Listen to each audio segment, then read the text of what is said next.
Hello friends, welcome to my channel. तो आज हम स्ट्रेट पैंट की कटिंग और स्टिचिंग करेंगे और इसमें बॉटम में हम डिज़ाइन भी बनाएंगे। तो इसके लिए हमने 2.25 मीटर फैब्रिक लिया है। ये इसकी लंबाई है। ये देखिए, ये 2.25 मीटर लंबा कपड़ा है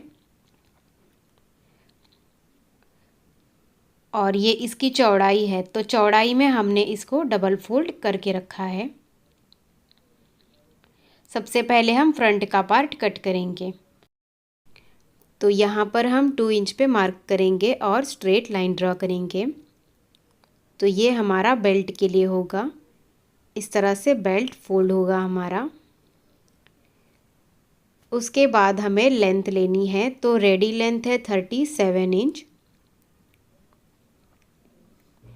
और उसके बाद हम 2 इंच का मार्जिन लेंगे फोल्डिंग के लिए। अभी यहाँ पे भी स्ट्रेट लाइन ड्रॉ करेंगे। अभी इस लाइन पे हमें कमर का मेजरमेंट डालना है।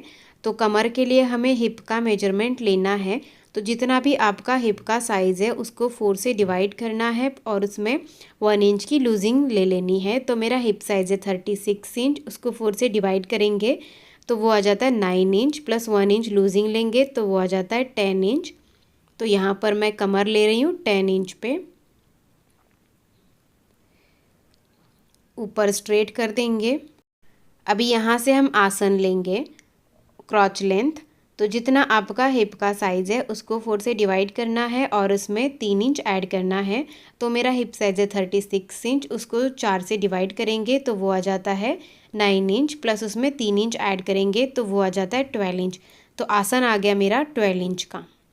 ऊपर से बेल्ट को छोड़ के ही हमें 12 इंच पे निशान लगाना है।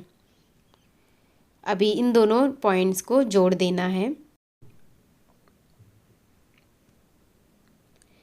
अभी यहाँ पर हम 2.5 इंच पे मार्क करेंगे और क्रॉच के लिए गोलाई दे देंगे आसन के लिए। हेवी साइज़ के लिए आपको 3 इंच लेना है, मीडियम साइज़ के लिए 2.5 इंच ले लेना है। उसके बाद हमें इसका सेंटर निकालना है। तो इसका सेंटर आया है 6.5 इंच पे। तो 6.5 इंच पे निशान लगाएंगे और यही निशान हम नीचे बॉटम में भी लगा लेंगे।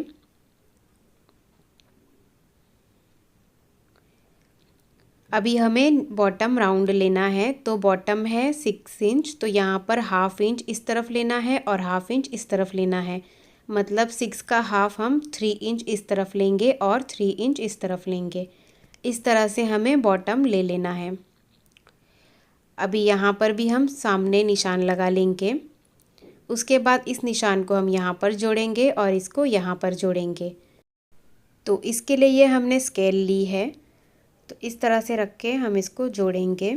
अगर आपके पास ये स्केल नहीं है तो आप फ्री हैंड से भी इसको शेप दे सकते हैं।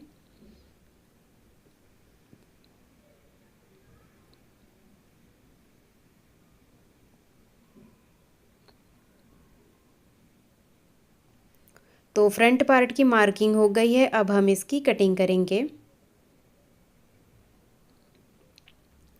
तो इस तरह से हमने फ्रंट पार्ट की कटिंग कर ली है। ये 2 पीस है फ्रंट पार्ट के।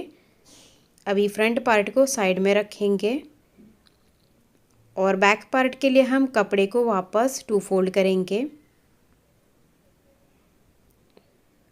तो देखिए, हमने कपड़े को डबल में रखा है। अभी इसके ऊपर हम फ्रंट का पार्ट रखेंगे और यहाँ पर ऊपर से 2 इंच छोड़ के ही हमें रखना है।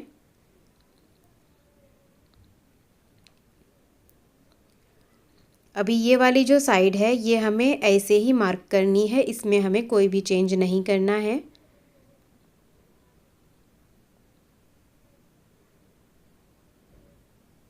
और बॉटम में भी सेम मार्क करेंगे। उसके बाद ये जो क्रॉच वाली साइड है यहाँ पर हम 2 इंच बढ़ाएंगे। ऊपर की तरफ भी 2 इंच बढ़ाएंगे और ऊपर भी हमारा 2 इंच एक्स्ट्रा ही रहेगा आसन की साइड से। अभी यहाँ पर भी हमें 2 इंच बढ़ाना है। तो यहाँ पर भी हम 2-2 इंच पे मार्क करेंगे और आसन की गोलाई देंगे।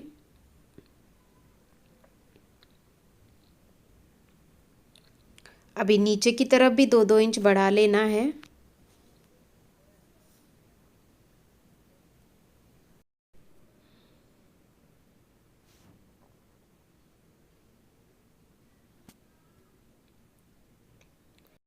तो देखिए क्रॉच वाली साइड में ही हमें 2 इंच बढ़ाना है बैक पार्ट के लिए। इससे आपका पैंट खींचेगा नहीं और उठने बैठने में भी कंफर्टेबल रहेगा। अभी यहाँ पे ऊपर की तरफ 2 इंच एक्स्ट्रा है ना, तो इसको हमें इस तरह से तिरछा जोड़ना है। तो इतना ही हमें चेंज करना है बैक पार्ट में। क्रॉच वाली साइड से ऊपर की तरफ बढ़ाना है 2 इंच और साइड में भी 2 इंच बढ़ा लेना है। अभी हम इसकी कटिंग करेंगे, तो फ्रंट पार्ट को साइड में रख लेंगे और इसकी कटिंग करेंगे। तो हमने बैक पार्ट की कटिंग कर ली है।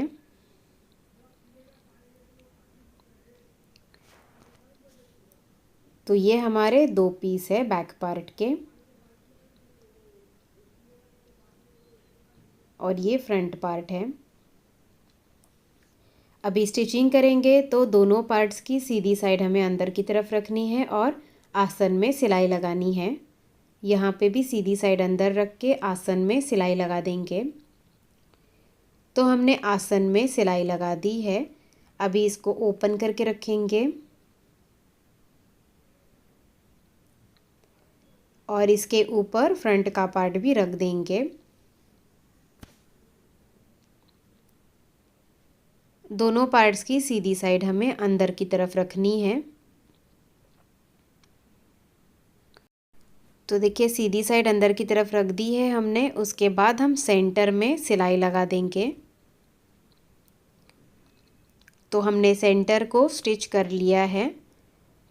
अभी हमें साइड्स को स्टिच करना है। तो यहाँ पे बॉटम में हमें बटन लूप्स लगाने हैं। तो ये हमारा 2 इंच का मार्जिन है जो फोल्ड होगा। इसके बाहर से हम 5 इंच पे निशान लगाएंगे। 5 इंच तक ओपन रखेंगे। दूसरे साइड में भी हम 5 इंच पर ही निशान लगाएंगे। 2 इंच बेल्ट का छोड़ना है, उसके बाद 5 इंच पे निशान लगाना है। अभी यहाँ पर फ्रंट का पार्ट छोटा है और बैक का पार्ट बड़ा है, तो यहाँ पे कोई प्रॉब्लम नहीं आएगा। सिर्फ हमें दोनों पार्ट्स को किनारियों को मिलाना है इस तरह से और इसे स्टिच कर लेना है। किनारियों को मिलाना है और स्टिच करते जाना है। तो जहाँ तक हमने मार्क किया है वहीं तक स्टिच करेंगे और दूसरे साइड में भी हमें किनारियों को ही मिलाना है।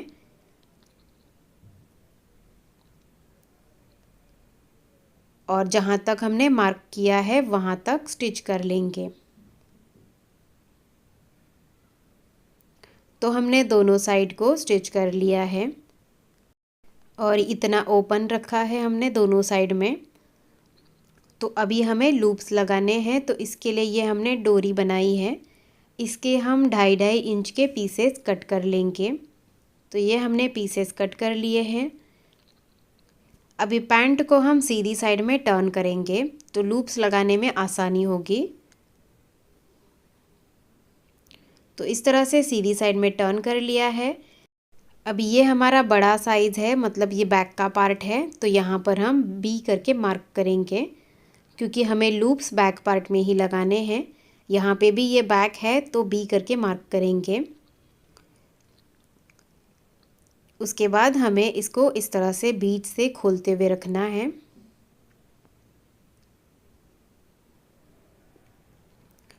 और सिर्फ बैक पार्ट में हमें लूप्स लगाने हैं।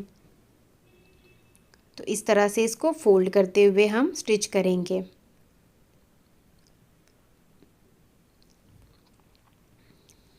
तो ये देखिए मैं आपको स्टिच करके दिखा रही हूँ। तो 2 इंच का जो मार्जिन है नीचे का उसको छोड़ के हमें लूप्स लगाना शुरू करना है।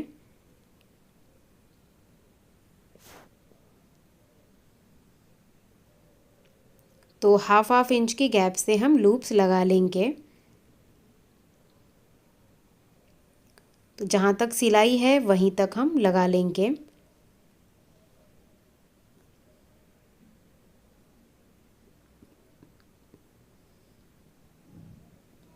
इस तरह से हमने लगा लिए। अभी इसको सीधी साइड में टर्न करना है और टॉप स्टिच लगा लेना है।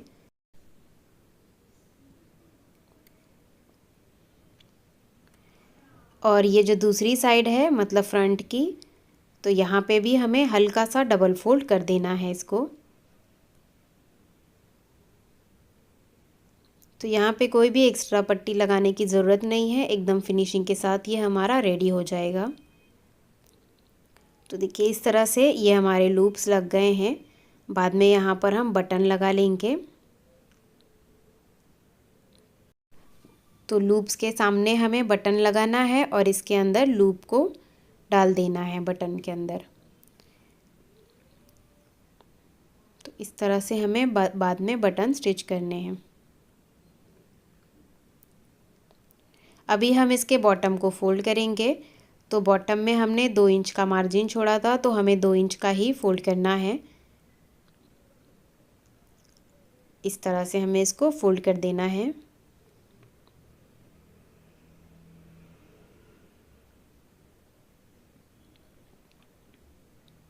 तो हमने बॉटम को फोल्ड कर दिया है और इस तरह से हमने दोनों साइड में ये लूप्स लगा लिए हैं। अभी हम बेल्ट बनाएंगे। तो पैंट को हम उल्टा करेंगे। तो देखिए यहाँ पर हमने 2 इंच का छोड़ा था, तो यहाँ पे 1/2 इंच का फोल्ड करना है। उसके बाद 1.5 इंच का फोल्ड करते हुए हम इसको स्टिच कर लेंगे। तो मैं आपको दिखा देती हूँ कि हमें किस तरह से स्टिच करना है, क्योंकि बैक का पार्ट हमारा बड़ा होता है तो बिगनर्स को स्टिच करने में प्रॉब्लम होती है। तो अभी ये फ्रंट का पार्ट है तो ये स्ट्रेट है, तो इसको हमें इस तरह से फोल्ड करते जाना है। तो अभी हम बैक पार्ट में आ गए हैं। तो यहाँ पे देखिए एकदम अच्छे से फोल्ड करना है सेंटर को। उसके बाद यहाँ पर हमें एक छोटी सी प्लेट डालनी है, तो झोल नहीं आएगा। और दूसरे साइड में भी हम एक छोटी सी प्लेट डालेंगे। बैक पार्ट के बिल्कुल सेंटर में हम छोटी छोटी प्लेट्स डाल लेंगे और इसे स्टिच कर लेंगे। यहाँ पर थोड़ा सा ओपन छोड़ेंगे इलास्टिक डालने के लिए। तो देखिए हमने स्टिच कर लिया है, यहाँ पे ओपन है। अभी ये हमने इलास्टिक लिया है और इलास्टिक की जो लेंथ है वो हमने 28 इंच ली है। जितना आपका कमर का साइज़ है उससे 2 इंच माइनस करके लेना है। अभी एक सेफ्टी पिन लेंगे और इलास्टिक में लगाएंगे और इलास्टिक को हम इसके अंदर डालेंगे। एक तरफ से डाल के दूसरी तरफ से बाहर निकाल लेंगे। उसके बाद इलास्टिक को ओवरलैप करके स्टिच करेंगे। तो हमने स्टिच कर लिया है। अभी इलास्टिक को अंदर करना है और जो हमने ओपन रखा है उसको स्टिच कर लेंगे। तो इस तरह से हमने इलास्टिक लगा लिया है। अभी यहाँ पर इसको खींचते हुए पूरे में सिलाई लगाएंगे। तो इस तरह से पैंट बन के रेडी हो गया है। अगर आपको मेरा वीडियो अच्छा लगा हो तो वीडियो को लाइक ज़रूर कीजिए और आप मेरे चैनल पे नए हैं तो सब्सक्राइब भी कीजिए। Thank you.